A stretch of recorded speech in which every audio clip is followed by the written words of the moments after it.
Hey guys, and welcome back to Upload to Download, and today we've got another news show thingy where we've got quite a lot to talk about. We've got Google announcing all this stuff, and Android, and then we've got Apple doing not much this week, and yeah, heaps of stuff, Microsoft and all. Let's get into it.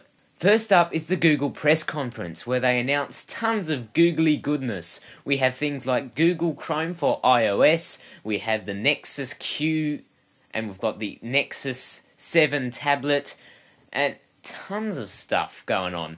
They also did a little demo reel of Google Project Glass. So Google Glasses. Google Chrome for iOS is a long-awaited release of Chrome browser. Unfortunately though, it's still not available for users of Android below version 4, which is very irritating considering it's a Google product. It should probably be on the Google operating system. If you want to know more about Google Chrome for iOS, check out my separate review video, which will be going up sometime the same week as this video. The Google Drive app is also now available on iOS. It's making the Google ecosystem spread out along more devices. You can now access your googly files. I'm going to use that as a very descriptive word from now on with Google related stuff. You can now access all of your googly files straight from any device basically, except for Palm. If you're using a Palm or a BlackBerry or any other phone, yeah. The Google Nexus tablet and Google Nexus Q. So the Google Nexus 7 tablet is a tablet running Android 4.1 Jelly Bean, and it's a lot faster, but surprisingly, it's very cheap. Many people wonder how well it will do in the marketplace compared to the Kindle Fire and the iPad because of its very good pricing. And the Google Nexus Q was also announced.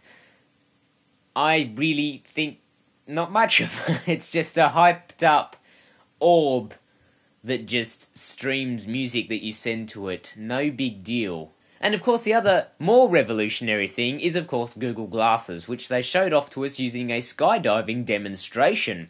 The Google Glasses are like this HUD that shows up while you're walking around doing your everyday things and gives you updates and notifications about your mail, your voicemail, your phone, your text, your everything, where your friends are in the area. And one thing that worries me about it is, crossing a road and getting a notification and then getting distracted and getting run over. Who knows? Microsoft announced that they are going to be releasing Windows 8 Pro to the public for as cheaply as $40. That's the download version. If you want to purchase the disc version of Windows 8 Pro when it is released, the disc version costs about $70. This kind of cheaper, more suitable upgrade price for users is the same kind of approach that Apple took with great success. It's interesting to see how this new software marketplace is taking shape for the benefit of the users. Apple released a separate podcast app into the App Store last week. This app kind of makes us think, hang on, you're trying to separate your music app from the What? It's very strange and suggests that Apple is going to be cutting the podcast functionality out of the default music app and making it a separate optional function. What?